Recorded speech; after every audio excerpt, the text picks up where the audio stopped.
आज बात करने वाले एक ऐसी स्मॉल कैप कंपनी की जो कि काफ़ी स्पीड से ग्रो कर रही है। अगर मार्केट कैप की बात करोगे सिर्फ 6,000 करोड़ का मार्केट कैप है।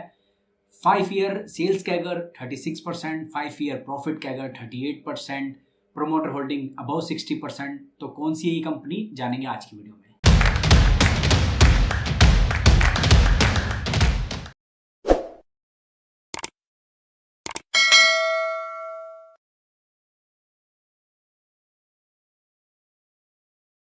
Hello friends, my name is Hardeep Singh and I am a SEBI registered research analyst.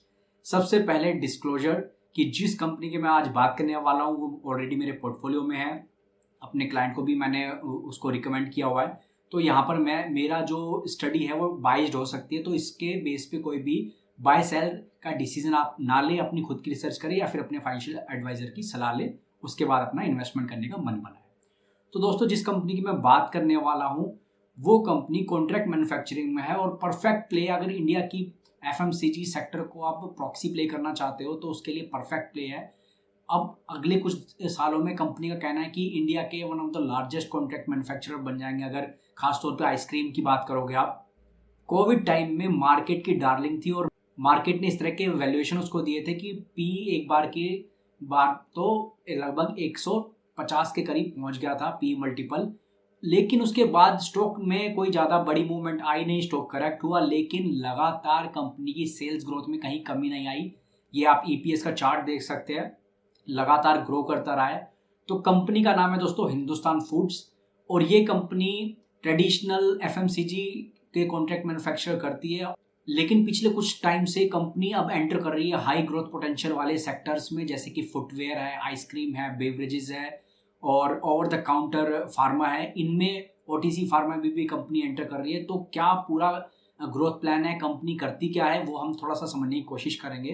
तो सबसे पहले लेमैन लैंग्वेज में अगर मैं आपको बताऊं तो ये कंपनी कॉन्ट्रैक्ट मैन्युफैक्चरर है, यानी कि ऑलरेडी जो वेल एस्टेब्लिश कंपनी है उनके लिए ये कॉन्ट्रैक्ट मैन्युफैक्चरिंग करती है। चाहे फिर वो आप बात करो HUL की, डाबर की, कोको कोला की, उनके लिए ये प्रोडक्ट उनके मैन्युफैक्चर करती है। बेसिकली कंपनी दो तरह से काम करती है, एक है डेडिकेटेड मैन्युफैक्चरिंग सेगमेंट और एक है शेयर्ड मैन्युफैक्चरिंग सेगमेंट।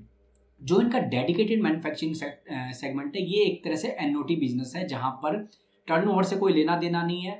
7 साल से 12 साल तक के कॉन्ट्रैक्ट होते हैं और टेक और पे के बेस पे ये कॉन्ट्रैक्ट होते हैं, यानी कि एक फिक्स्ड ROE लगभग 18% करीब इनको कैश फ्लो आता रहता है जिनके साथ ये कॉन्ट्रैक्ट कर रहे हैं।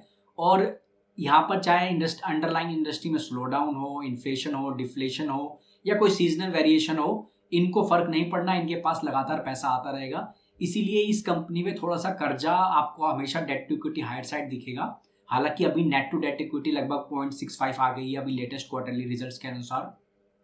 लेकिन कंपनी के पास जब लगातार कैश फ्लो आना ही है, ऑलरेडी उनका टाई अप है, फिक्स्ड है ये, तो फिर इनको दिक्कत नहीं आती अपने डेट को सर्व करने पे। दूसरा जो 20% रेवेन्यू इनका आता है वो आता है शेयर्ड मैन्युफैक्चरिंग से, जो कि किसी पर्टिकुलर कंपनी के लिए मैन्युफैक्चरिंग यूनिट नहीं है, वहां पर शेयर्ड मैन्युफैक्चरिंग है, यानी कि एक से ज्यादा ब्रांड के लिए एक साथ कंपनी काम करती है और उनके लिए शेयर्ड मैन्युफैक्चरिंग करती है। तो यहाँ पर ऑपरेटिंग लीवरेज है, क्योंकि अगर एक कंपनी से ज्यादा ऑर्डर नहीं मिल रहे तो दूसरा का प्रोडक्शन हो सकता है, जबकि डेडिकेटेड के केस में ऐसा नहीं है। तो 80% बिजनेस कंपनी का काफी सिक्योर है और रेवेन्यू को स्टेबिलिटी देता है, फ्यूचर के रेवेन्यू आने में दिक्कत नहीं होती। और 20% बिजनेस है शेयर्ड मैन्युफैक्चरिंग का। अभी हाल फिलहाल में कंपनी ने लगातार काफी एक्सपेंशन की है, काफी कैपेक्स किया है और अभी FY26 में भी कंपनी कह रही है कि वो 500 करोड़ का कैपेक्स करेंगे, जिसमें से मैक्सिमम कैपेक्स जाएगा आइसक्रीम को, जो कि उनकी डेडिकेटेड मैन्युफैक्चरिंग का पार्ट है। और दूसरा, फुटवेयर में भी कंपनी ने रिसेंट में कुछ एक्विजिशंस भी की थी और अभी भी एक्सपेंशन लगातार जारी है इनका, और वहां से कंपनी लगभग ओवरऑल रेवेन्यू का 10% कैटर कर रहे हैं।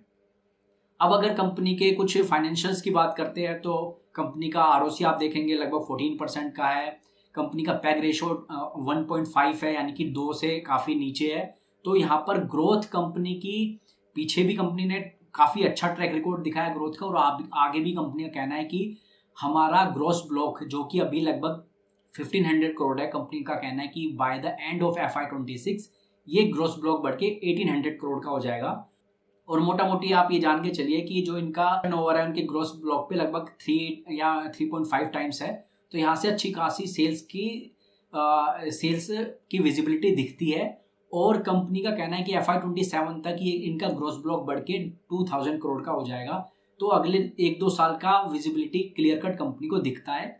और एग्जिस्टिंग जो इनका FMCG का बिजनेस था, HUL और डाबर, कोकोला टाइप के प्लेयर्स के साथ, वो तो कंपनी का चल रहा है, लेकिन वहाँ पर डिमांड थोड़ी सी स्लो है। अभी वहाँ पर इतना एनकरेजिंग साइन नहीं दिख रहे हैं। लेकिन जो ये नया बिजनेस है कंपनी का, फुटवेयर का, आइसक्रीम का, बेवरेज का, यहाँ से कंपनी बहुत ज़्यादा कॉन्फिडेंट है अपने फ्यूचर को लेके। तो कंपनी ने बहुत स्ट्रेटेजिकली डाइवर्सिफाई किया अपने आप को फुटवेयर में, क्योंकि रिसेंट में जो इंडियन मैन्युफैक्चरर है उनको देखते हुए गवर्नमेंट ने कुछ रिस्ट्रिक्शन लगाई थी कि BIS आपका होना चाहिए अगर आप फुटवेयर कर रहे हैं। और इंडिया, मेक इन इंडिया को काफ़ी ज़्यादा प्रोटेक्शन करने की कोशिश की गवर्नमेंट ने। उसकी वजह से इन टाइप के प्लेयर को फ़ायदा मिलेगा। और भी जो नई स्टार्टअप्स आ रहे हैं तो वो एकदम से कैपेक्स नहीं करना चाहते, तो ऐसे में एक ऐसी कंपनी जो उनको प्लग एंड प्ले का काम करती है, कॉन्ट्रैक्ट मैन्युफैक्चरर कंपनी है, तो पहले अपने प्रोडक्ट को टेस्ट कर सकते हैं, उसके बाद लाइव कर सकते हैं। तो ऐसे में भी कॉन्ट्रैक्ट मैन्युफैक्चरिंग कंपनी काम आती है। तो ये हिंदुस्तान फूड उस टाइप के बिजनेस के लिए भी परफेक्ट है, उनके लिए भी परफेक्ट चॉइस है जो स्टार्टअप्स कंपनी है। और एग्जिस्टिंग बिजनेस, जैसे मैंने आपको बोला, 80% बिजनेस तो इनका काफ़ी एन्युटी बेस्ड बिजनेस है, वहाँ से तो लगातार रेवेन्यू और कैश फ्लो इनको आता ही रहता है। वहाँ से इनकी बॉटम लाइन को ज़्यादा दिक्कत नहीं होती, चाहे इन्फ्लेशन की, डिफ्लेशन की या सीजनलिटी का, कोई दिक्कत नहीं आता। और अपने 20% के जो शेयर्ड मैन्युफैक्चरिंग के बिजनेस को ये लगातार बढ़ा रहे हैं। डेट कंपनी में जो अभी आपको दिख रहा होगा ज़्यादा, उसका रीज़न मैंने आपको बता दिया, क्योंकि कंपनी का कहना है कि अगर हमें कोई भी ऐसी अपॉर्चुनिटी दिखती है जहाँ पर डेडिकेटिंग मैन्युफैक्चरिंग है, यानी कि एक कंपनी के लिए प्रॉपर प्लांट लगाना है, तो फिर हम वहाँ पर खर्चा करते हैं, चाहे हमें डेट लेना पड़े। लेकिन अगर शेयर्ड मैन्युफैक्चरिंग वाला कोई क्लाइंट है तो फिर वहाँ पर हम डेट लेने की नहीं सोचते कि अपने इंटरनल एक्रूवल से करें। अभी कंपनी ने अपने रिजल्ट दिए थे, तो वहाँ पर रेवेन्यू में 14% का जंप देखने को मिला, लेकिन प्रॉफिट में थोड़ा सा 16% का ही जंप था, जबकि मार्केट को एक्सपेक्टेड था कि अच्छा खासा प्रॉफिट आएगा। और उसके बाद कंपनी ने कॉन कॉल की, तो कंपनी की कॉन कॉल में सबसे एक बड़ी हाईलाइट ये थी कि कंपनी ने बोला है एनालिस्ट के क्वेश्चंस के आंसर में कि इनका जो फुटवेयर का बिजनेस है वहाँ पर इनको थोड़ी सी दिक्कत हो सकती है, क्योंकि फुटवेयर का बिजनेस लगभग 10% का रेवेन्यू जनरेट करता है। और फुटवेयर के बिजनेस में इनको H2 में विजिबिलिटी थोड़ी कम दिख रही है बिकॉज ऑफ टैरिफ।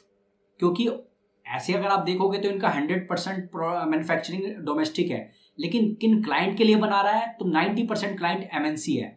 और जो MNC क्लाइंट है वो अलग अलग कंट्रीज से प्रोडक्ट को सोर्सिंग करते हैं, चाहे फिर वियतनाम हो, चाइना हो, इंडिया हो, बांग्लादेश हो। और जो भी MNC हिंदुस्तान फूड्स के थ्रू अपने प्रोडक्ट को बनवा रहा है, चाहे वो पूमा हो, रिबॉक हो या स्केचर हो, तो उनके जो मैक्सिमम जो बड़ी मार्केट है वो है US मार्केट। तो US मार्केट में इनको अगर सप्लाई करना है तो कहाँ से वो सोर्सिंग करे कि उनको सस्ता पड़े, ये थोड़ा सा अभी इस वजह से कंपनी का कहना है कि हमें Q2 में क्लैरिटी आएगी। और हो सकता है इस वजह से मार्केट अभी इसको जो रिजल्ट्स आए उसके बाद थोड़ा सा पनिश कर रहा है, क्योंकि जो सेकेंड हाफ पे शूज बिजनेस के रेवेन्यू पे थोड़ा सा कंसर्न है, उसको देखते हुए नेगेटिविटी थोड़ा सा इस कंपनी में आई हुई है। लेकिन मुझे लगता है और मैनेजमेंट भी काफ़ी कॉन्फिडेंट है कि ये जो हाई ग्रोथ सेगमेंट में कंपनी ने एंटर किया है फुटवेयर में, आइसक्रीम में, यहाँ से आने वाले सालों में बहुत अच्छी डिमांड कंपनी को आ सकती है। और इनका जो ऑलरेडी वेल एस्टेब्लिश बिजनेस है FMCG का, जो डिफरेंट ब्रांडेड प्लेयर्स के साथ ये काम करते हैं, वहाँ से तो ग्रोथ कंसिस्टेंट आती रहेगी। सिर्फ ये अभी टेम्परेरी स्लो डाउन जो देखा गया है, बाकी भी कंपनी रिपोर्ट कर रही है कि थोड़ा स्लो डाउन है, रूरल डिमांड अभी रिवाइव नहीं कर रही है, तो सेम कंडीशन कंपनी की है, उनको भी थोड़ा सा डिमांड में स्लो डाउन दिख रहा है। अदरवाइज जिस तरह से कंपनी ने अपने आप को डाइवर्सिफाई किया है, तो ये जो बिजनेस में सिक्लिकलिटी है या फिर सीजनलिटी है उसको काफ़ी हद तक अवॉइड कर देते हैं। और 80% डेडिकेटेड मैन्युफैक्चरिंग वाला बिजनेस है, तो वहाँ से बॉटम लाइन पे कंफर्ट रहता है, तो लॉन्ग टर्म में ये कुछ अच्छा कंपनी कर सकती है। तो मेरे तो पोर्टफोलियो में ऑलरेडी है, तो फिर से डिस्क्लोजर है, तो मैं तो बाइज हो सकता हूँ इसके प्रति। तो इसलिए आप अपनी खुद की रिसर्च करो और उसके बाद ही अगर आप इसमें इन्वेस्ट करना चाहते हो तो इन्वेस्ट करने का मन बनाओ। तो ये बिजनेस था जो मेरे पोर्टफोलियो का पार्ट था, मैंने आप लोगों से डिस्कस किया। बिजनेस एनालिसिस कैसा लगा, होपफुली आपको बढ़िया लगा होगा। अगर अच्छा लगा हो तो कमेंट कीजिएगा और साथ ही अपने फ्रेंड्स और रिलेटिव के साथ शेयर कीजिएगा। जय हिंद।